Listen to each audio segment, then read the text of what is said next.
Oke, Ustadz, saya mau nanya balik ke Rasulullah nih. Ya.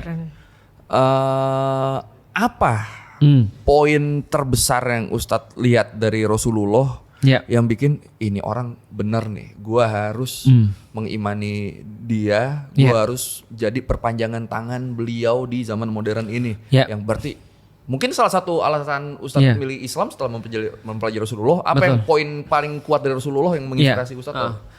Aku sih gini sih, seumur hidupku aku senantiasa nyari patron. Oke. Jadi aku senantiasa nyari patron untuk kehidupan aku.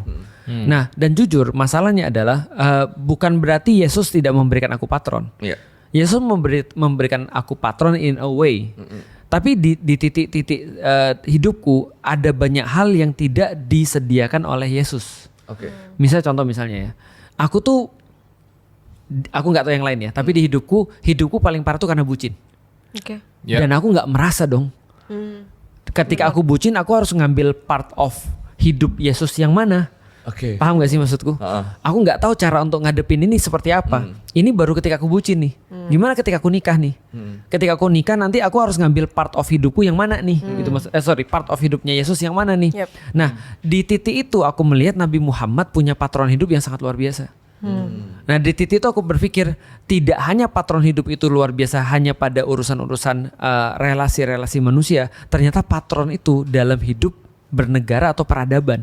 Di titik itu aku bilang, kalau aku bisa punya satu patron yang sama untuk semuanya, kenapa aku harus terus kemudian kayak ngambil makanan-makanan kayak bukan cepat saji, makanan-makanan prasmanan.